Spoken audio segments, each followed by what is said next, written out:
Preview.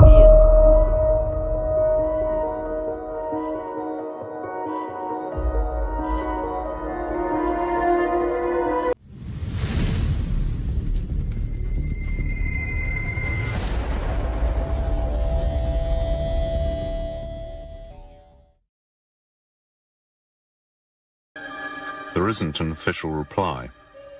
Obviously, some people who say that they've had contact with them have spoken about them. Some of the extraterrestrials would be benevolent, worried about our future.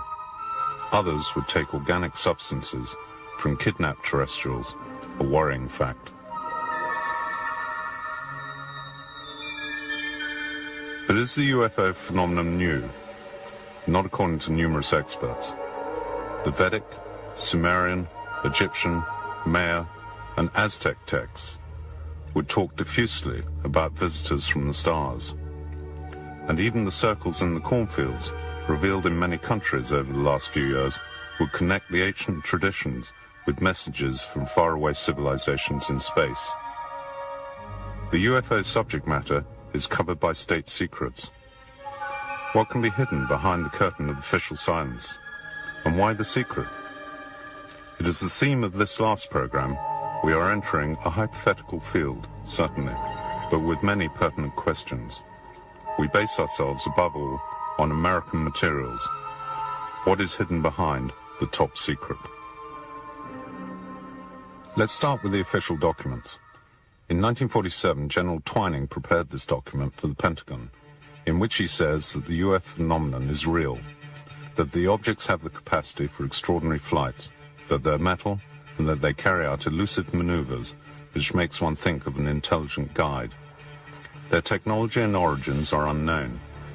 This document has been recognized thanks to President Carter in the 1980s. The main question is the USA in possession of a fallen UFO? The answer is yes.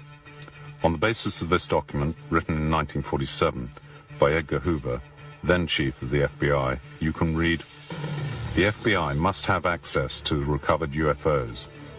Another question is, has the USA recovered alien bodies?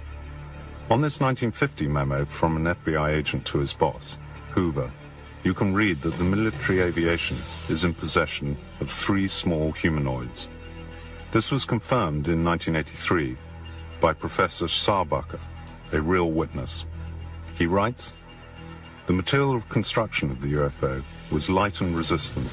The humanoids had internal organs similar to insects. Suddenly, that is, in 1947, they started to cover up operations.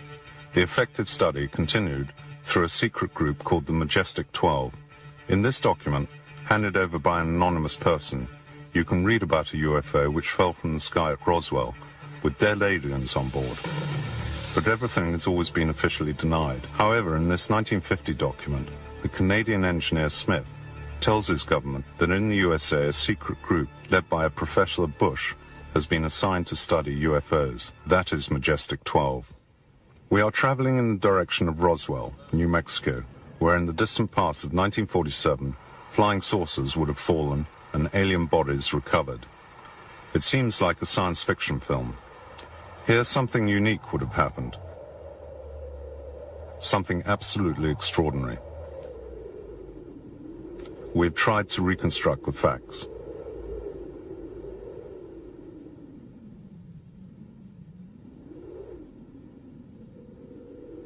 July 1947. The Roswell Daily Record prints the official news that the military aviation personnel have found the remains of a flying saucer.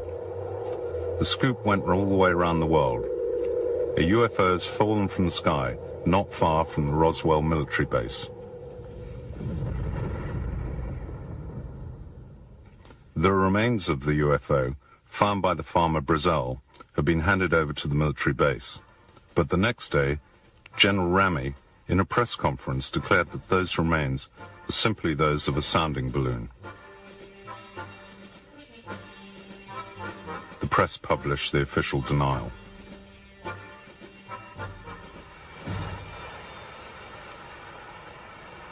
This is Roswell, a quiet rural town, small houses, well-kept gardens, ordinary streets. The military academy verifies the importance of Roswell for the U.S. Army.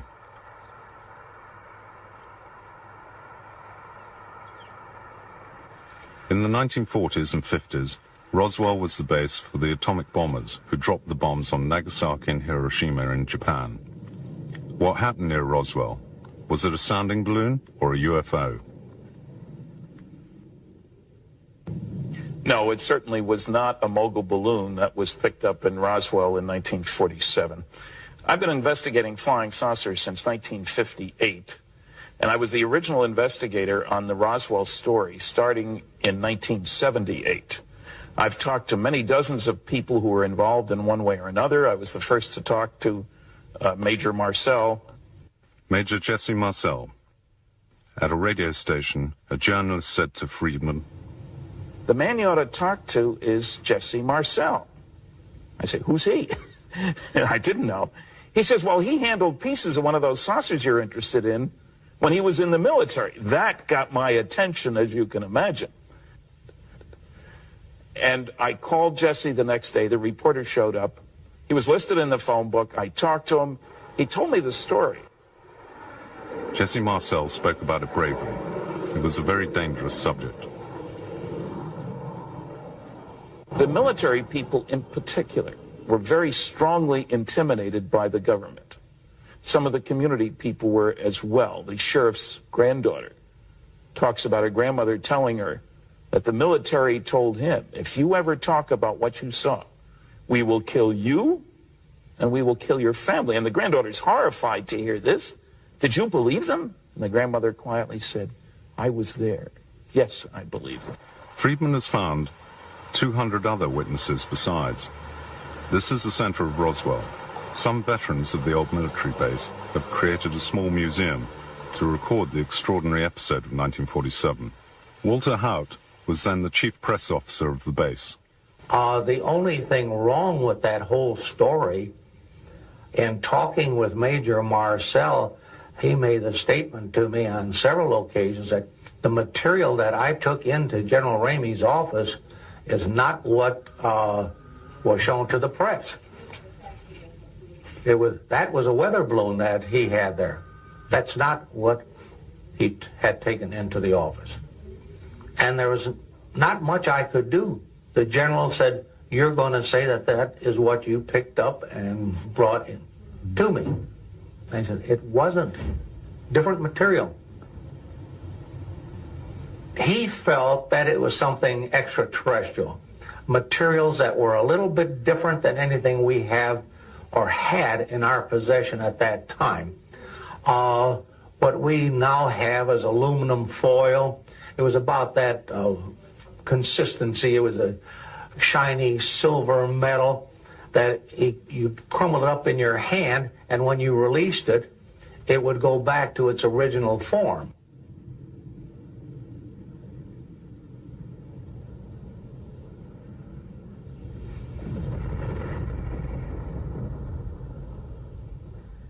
After the farmer, Mark Bazell, gave the UFO remains to the base, Major Jesse Marcel inspected the places.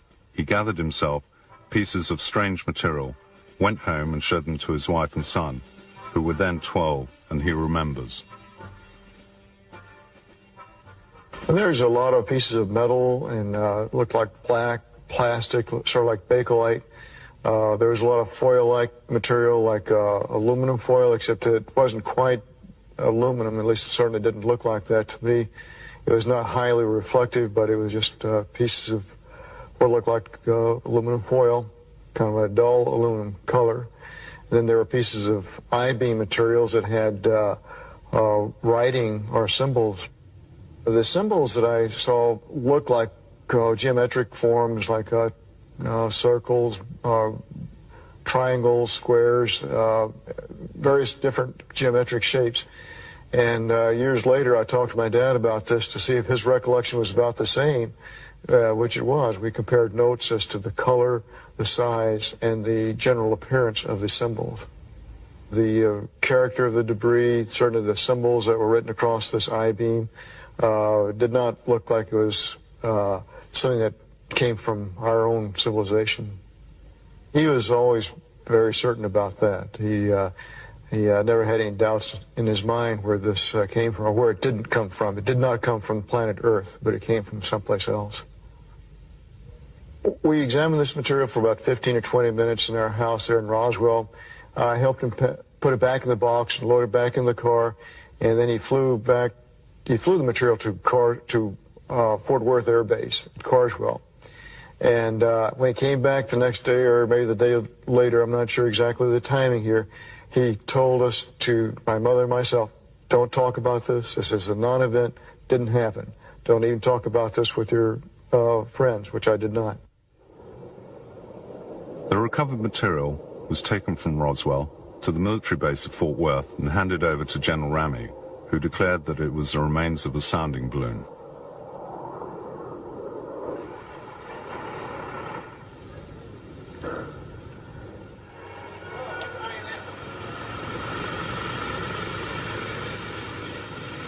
Airman Shirky helped transport it. I saw Major Marcel go by, and 4 or 5 of the fellows were carrying open boxes, cardboard boxes, with scraps of metal stacked up in them. Major Marcel had carrying a box that had the I-beam sticking up in one corner. So I just saw the material. And I knew we sent that aircraft off to Fort Worth. But were extraterrestrial bodies of pilots recovered? Frank Kaufman, of Swiss origin, was then in the Secret Service and stationed at Roswell. He is the only living witness to declare not only to have cleared the area of UFO remains, but also to have recovered 3 of the 5 alien bodies who died in the crash. He won't appear on TV, but he allows us to tell his story. The extraterrestrials are about 1.40 meters tall. They had big eyes, a small nose, and their skin was reddy brown. They seem very human-like. He tells that one of them had eyes looking up to the sky, with a sweet and intelligent expression.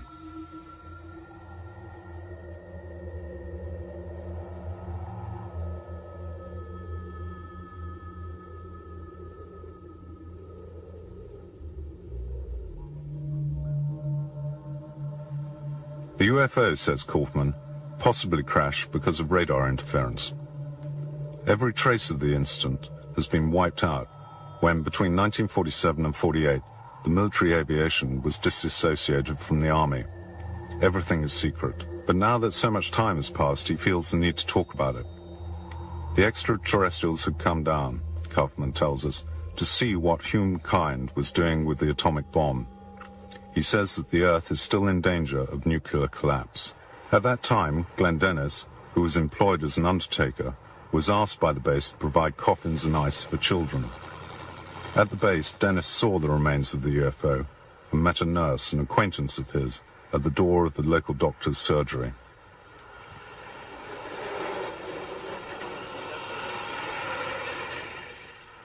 She said,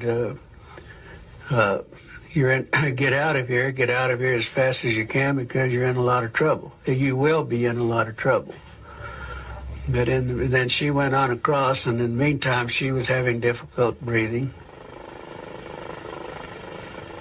Next morning, about 11 o'clock, she calls me and said she had to talk to me. She said, we have to get together. She informed me that this lady was still crying, and she was still upset, and her face was all scratched, and her hair was messed up and everything. That she said she hadn't slept all night, and she was, she didn't know what was going to happen. She said that in one crash bag there was 2 very mutilated small bodies, and she explained that they had the hands were severed on one. The doctor would take a long forceps and turn it over. They explained that there was 4 fingers, very fragile. They had little pads on each end of the 4 fingers. And the way the doctors described it, that it looked like there might be little minute suction cups in those pads. Then she explained to me that they had a very large head that were flexible like a newborn child. The eyes were very large. They did not have a bridge. The face was concave. They had 2 orifices. The mouth was only 1 inch. There was no teeth or tongue. They did not have the ears, as we know. They had 2 ear canals, a double ear canal, not just 1 ear canal. What she did, the night before, she drew me a small diagram on the back of a prescription pad that she always kept in her uniform there. And she did the best she could on the drawing of the head and the little arms and explaining to me what it was. She gave it to me and told me that she wanted me to have it, but that I would never reveal where I got it. I mean, that her name, she did not want to be involved anymore in this, and all. And I gave her a sacred oath that I would not reveal her name. And that was the last time I saw her. I called out the next day, and they said that she was transferred out that afternoon. They don't know where. About 6 weeks later, I get a letter from England. About 6 weeks later, my letter came back, and down on the corner it said return to center. Then it had in the red letters deceased, and it was sent back to me. Following the Roswell controversy at the beginning of 1994, that a Republican representative of New Mexico officially asked for explanations from Washington.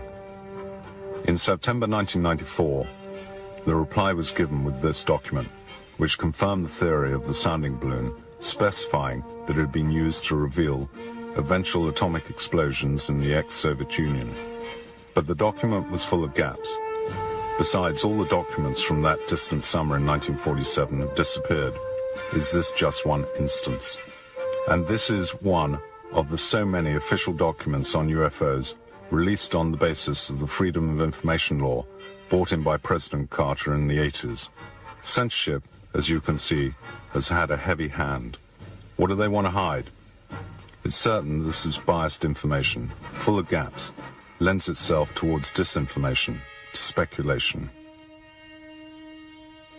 And so the UFO which fell to Earth at Roswell may be one example of many such incidents, most of which have never been officially acknowledged.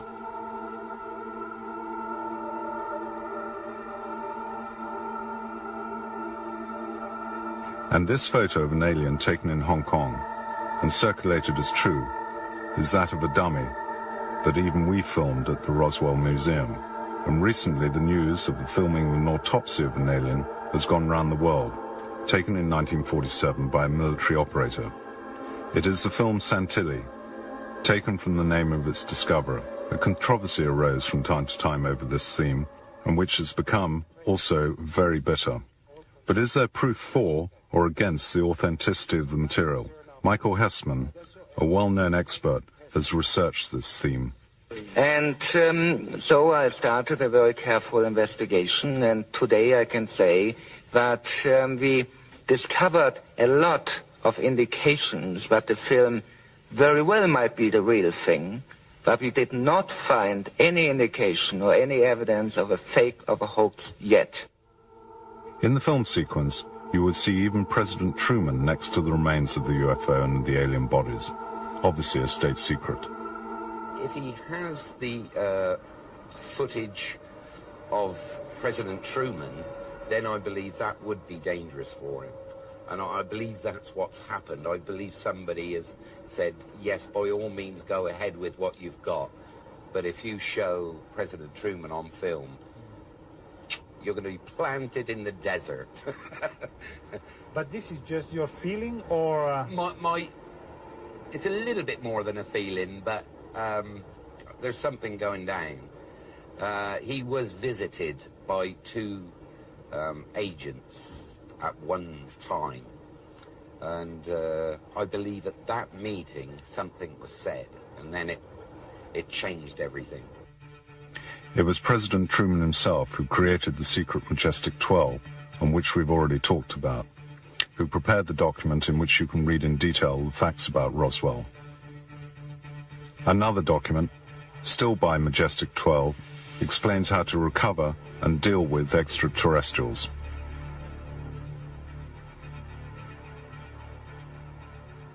The title is Extraterrestrial Entities and Technology Recovery and Disposal. It says restricted SOM1-01 classification, Majestic 12 Group, Special Operations Manual. And in this paper, the government in the United States referred to them as extraterrestrial biological entities. And then the acronym was EBES. The document describes in minute detail the two types of alien known in 1954. The first type is humanoid, similar to an Oriental person. He is 1.60 meters tall, weighs 50 to 60 kilograms, has a big round head, no hair, pale skin, which is yellowish and thick, small wide Oriental eyes, subtle nose, wide mouth, and strong and muscular physique.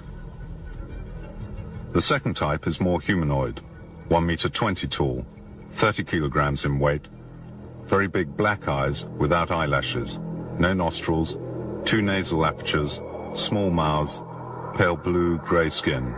They have no breasts. They have 4 fingers joined by a membrane. The Majestic 12 documents come from an anonymous source. Are they authentic? I've been working on that for 10 years, the Majestic 12 documents. I've been to 15 archives. I worked under security for 14 years, so I've handled thousands of classified documents, wrote some myself. My conclusion is that the briefing document for President Eisenhower dated 18 November 1952, the Truman-Forrestal memo of September 24th, 1947, the Cutler-Twining memo of 1954, and some of these later additions that people haven't seen. I'm convinced that these are genuine. And I think that if any major newspaper, New York Times, Washington Post, London Times, whatever, were to spend the same amount of effort as the Washington Post did on blowing the top off the political Watergate, working on the cosmic Watergate, starting with the MJ-12 documents, starting with people like me who've spent a lot of time, I think they would succeed. Having them have the will to do it is another story. But the MJ-12 documents, certain of them, are genuine. And there are documents which show the existence of a special group, Blue Fly, which was set up for the recovery of fallen UFOs.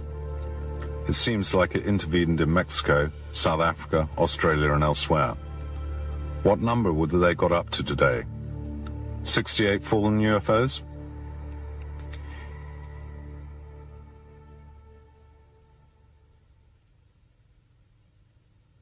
What were these squadrons? Was it a danger to NATO?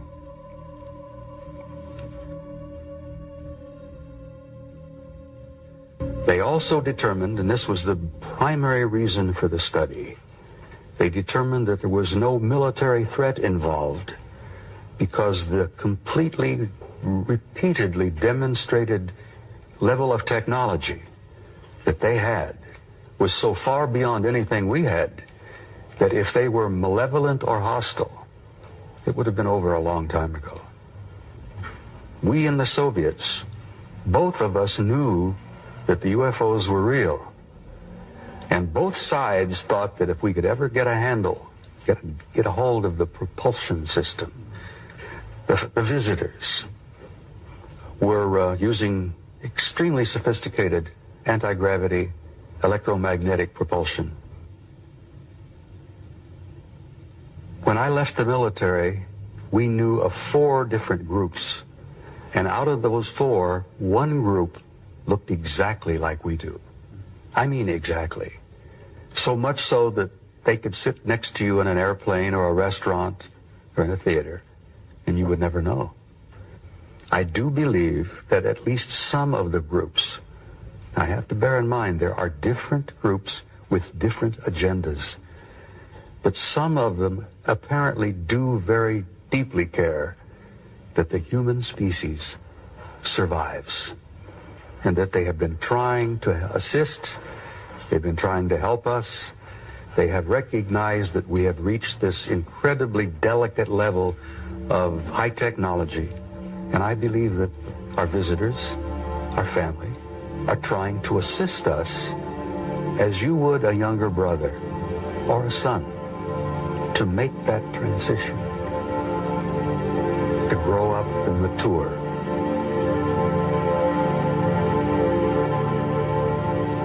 Some level in my government, someone wants me to continue to do what I'm doing, because I continually share what I know with people in a non-frightening and a non-threatening way. And I do it leaving them with a sense of hope. And I think that my government probably wants me to continue to do that, because I'm a realist. I'm an old retired soldier. And that if my government wanted to close me down or shut me up, they could have done it so easily over the years. But have you met any visitors? And I will not amuse myself with you. I must tell you in all honesty, the answer to your question is yes. But I am not at this moment prepared to go into great detail. But yes, for some time. And I consider them my friends. Do you think that the U.S. government has had contact with the visitors? I have a lot of good friends who are in sensitive positions in government. Many of them my age who are still with government.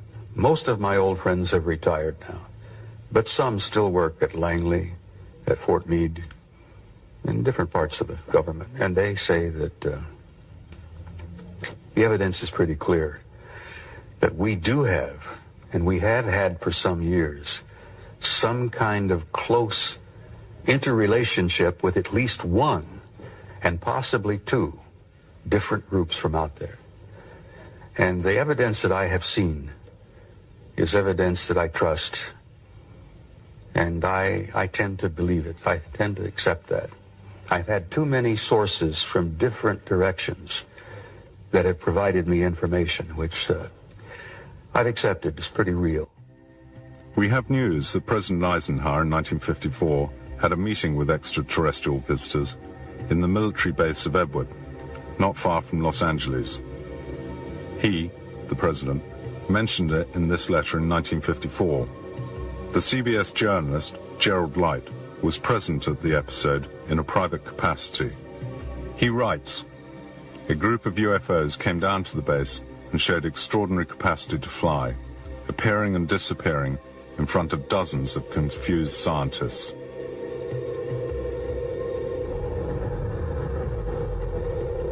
The fact was confirmed in 1982 by an experimental pilot who accompanied Eisenhower on that extraordinary occasion. The extraterrestrials were speaking English and suggested the president publicize their presence through an information program. Eisenhower said he wasn't ready.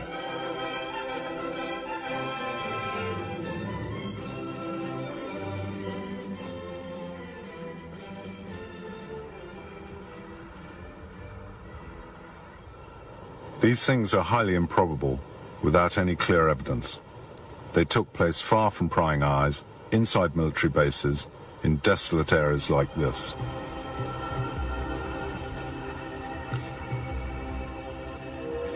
In the 1980s, the American UFO expert William Moore came into contact with a secret agent, Falcon, a pseudonym, who allowed him to photograph documents from the Aquarius project prepared in 1977 to brief the newly elected President Carter. In the documents, there is talk of UFOs and alien corpses recovered, and in particular the first contacts between the US government and extraterrestrials from the 50s, and of close contacts in 1964, which are still going on. It also talks of attempts at flying UFOs that have been recovered. In 1988, Falcon, along with another secret agent, Condor, appeared incognito on television and confirmed the facts. Moore was able to vouch for the credentials of the two agents, and was able to vouch for everything that had been said by the other 9 secret agents. Therefore, according to these sources in particular, official contact with the extraterrestrials exists. We are now showing an interview with an aeronautical engineer who says that he's worked for years at a secret base on UFO flight simulators in contact with aliens. What did you see on the base? Saw aliens, yes. Dead or alive? Alive. What were they doing? What did they want from us? The aliens are there, it's a transfer of technology, basically. There's a trade of information and a trade of material things. I'll just give you one element that we give them. We give them boron. We give them boron. Mine process boron. And there's other things that they also trade, in addition to understanding the humans more. There is some trade on the human part of it, but I don't know what that is. I was not involved. So is there a relationship between the U.S. government and aliens? There is a relation to, you call it the U.S., and you have to understand and maybe, I don't know if I've explained it before, but I think I have. You have the U.S. government. The U.S. government is only an interface. They really don't know what's going on, totally. As far as I understand it, there's only an interface with the CIA, but I call it a satellite government. Are the aliens prisoners? The aliens were not ever held as a prisoner. They could have left any time. What originally happened was they had 4 that was apparently accepted the fact that, we're here, we're going to do something with, the humans. And they were taken to New Mexico, to a facility in New Mexico, where they spent 9 months. This is from a saucer landing, or you could call it a saucer crash, that happened in outside of Kingman, Arizona. That was in about May of 1953.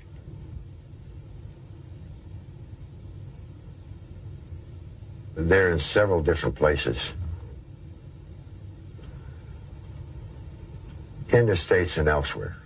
No, I just don't. I understand there's a place in Australia where they have a certain number of them. But, how many, for example, England and so forth and so on, Puerto Rico, I just wouldn't know. In the skies above Area 51 in Nevada, numerous objects similar to UFOs have been spotted. Are they piloted by Americans? Assembled there. Yes. Assembled there. They might fabricate some parts, but mostly the parts are fabricated elsewhere and shipped into there, flown in, There in the background is Area 51, the most mysterious base in the USA. A long dusty road, and then hidden behind the mountains, the base. According to engineer Hugh House, there is close collaboration with extraterrestrials, described by him as humanoids of Oriental type with dark skins. And some UFOs are piloted by Americans. Talk about science fiction. But Hugh House is not the only person to believe all this. John Lear, a famous American test pilot, active in CIA operations, holds similar ideas. As do others, like Virgil Armstrong, ex-CIA agent. As like engineer Benevitz, who maintains that an extraterrestrial base exists at Puche, New Mexico.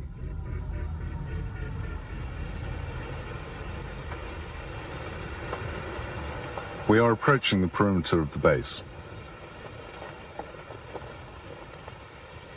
Look at the notices.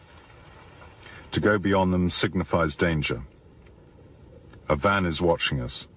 Sensors everywhere, surveillance cameras and microphones. On the hill, an observation tower. This is the secret base, seen from a Soviet satellite. A very long runway crosses a salt lake which hides an enormous underground construction, invisible even to satellites. And these are the photos taken of that base from the neighboring mountains some years ago. Today it would be impossible to do it.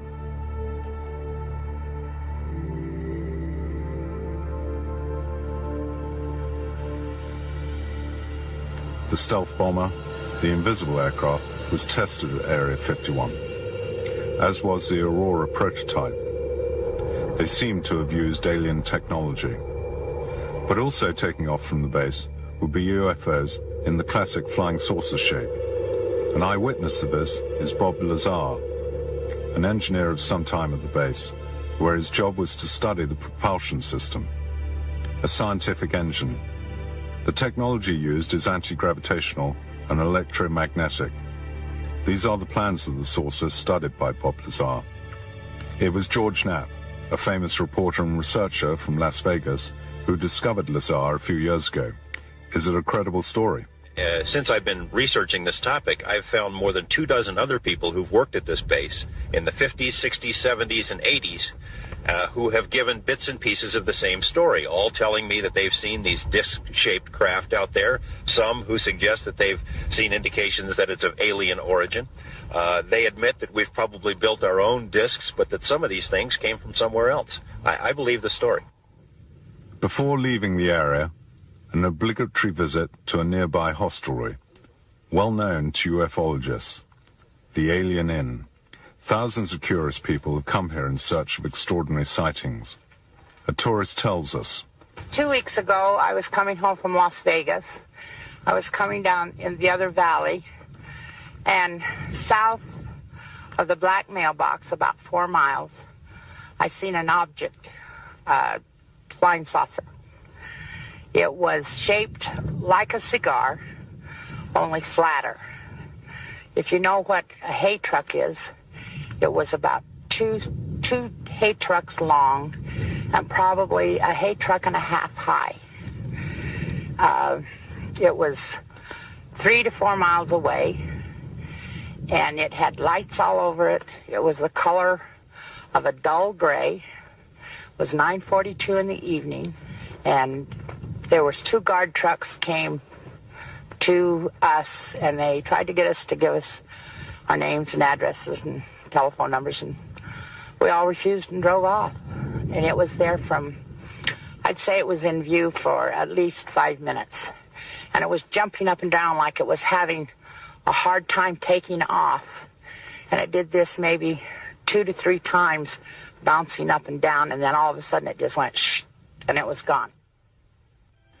What about the space missions? Were UFOs never seen? Or other forms of life observed? We show you other documents, which is surprising to say the least. In 1969, Apollo 11 made the first landing on the moon. Let's listen. What is it? We have some explanation for that. We have none. Don't worry.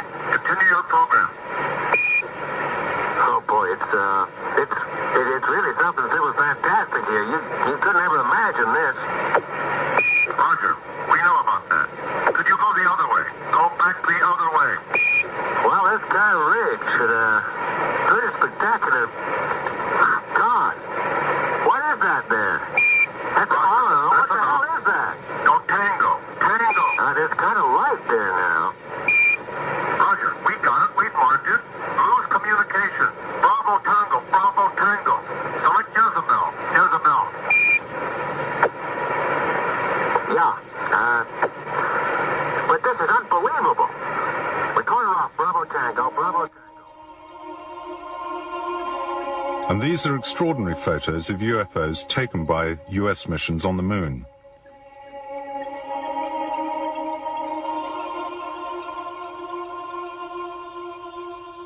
The UFOs seem to be observing.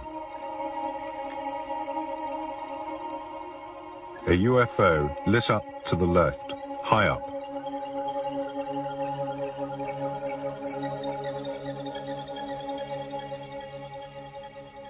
A UFO in the foreground, like those photographed on the ground at Gulf Breeze in the USA. and strange artificial traces on the moon. So there is life. This is a radio recording of the shuttle, decoded and transmitted in clear by mistake. We are retransmitting the Space Shuttle Air-to-Ground Communications from Mission 20. This is WA3 NAN.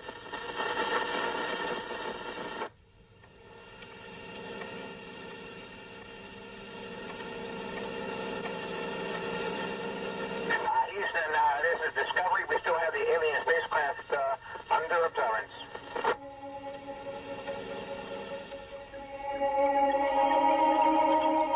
Behind the shuttle, a strange light. A mysterious object flashes by and leaves the Earth's atmosphere at extraordinary speed. A UFO or secret weapon from Star Wars?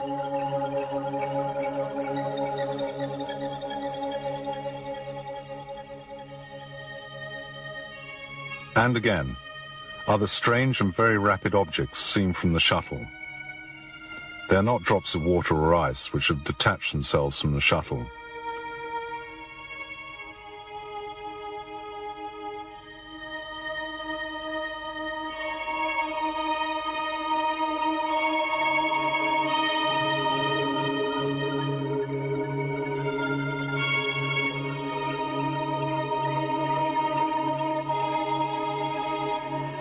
And these strange objects, which seem like microorganisms, are in fact enormous.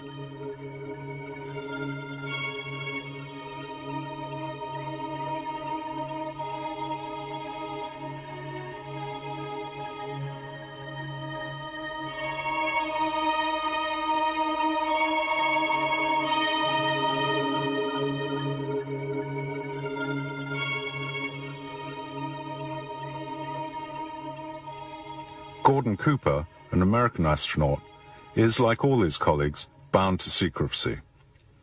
He has, however, declared in writing that he saw a UFO coming down at an American military base.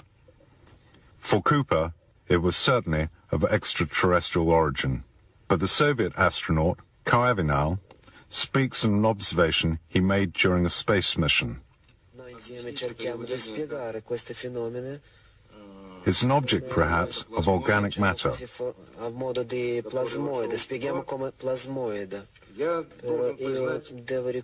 about mysterious.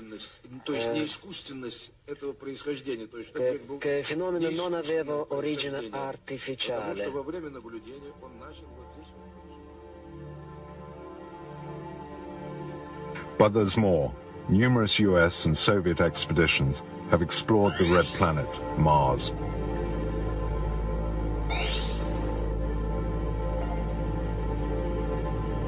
Its rugged surface makes one think of river erosion on a gigantic scale.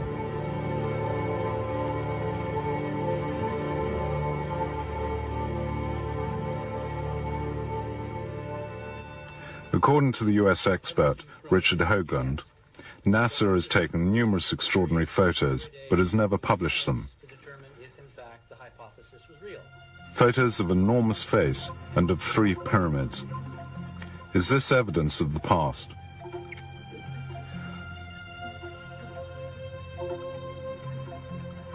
Drawing a line between them, according to Hoagland, a triangle identical to the one in Egypt, which links the Sphinx and the neighboring pyramids. Were they therefore built by the same hand?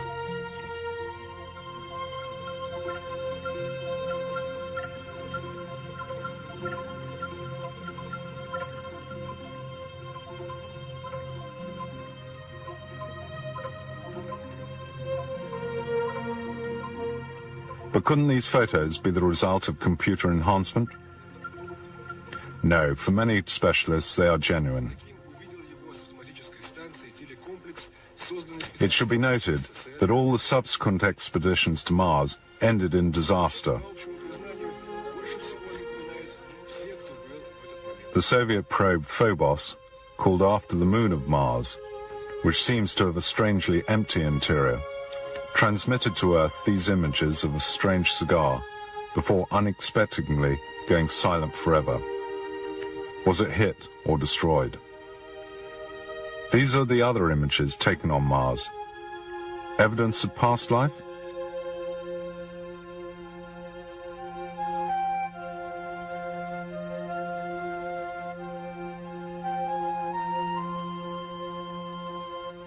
And these lines are so precise. How can one fail to think of those at Nazca in Peru, which we're seeing now?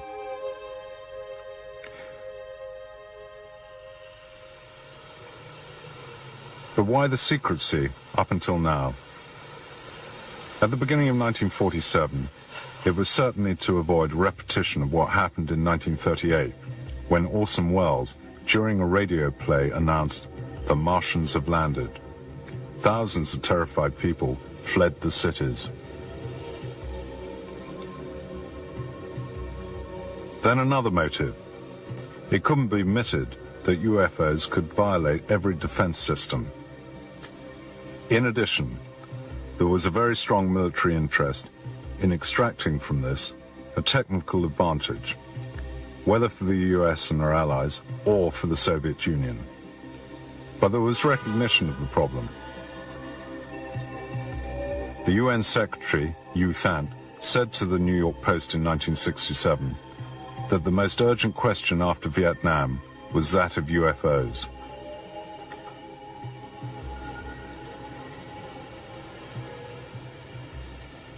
There were UN initiatives. A commission specifically on the UFO question was blocked by the US in 1978. Also, an important initiative to send signals into space and to capture any incoming signals, the SETI project, had a very brief life because of the withdrawal of public funds. The project continued on a private basis, and it seems that something is coming out of it, the Phoenix Project. SETI has also published very important studies on the effect of an encounter with other civilizations. They want to avoid a repetition of what happened to the peoples of South America at the time of the Spanish conquest. Plans of action have already been studied in detail to proceed in a rational manner and to prevent dangerous political, social, cultural, and religious backlashes.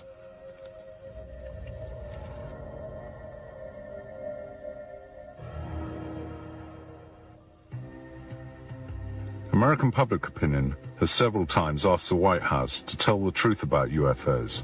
It should be noted that 53% of Americans believe in the extraterrestrial origins of UFOs, and 29% are certain that there have been contacts between extraterrestrials and the government. For some time, the old hands have been taking the initiative. Among them, the ex-sergeant major from NATO, Robert Dean, and the astronaut, Robert Cooper. They ask that the military evidence, and not just the American, should be released from secrecy.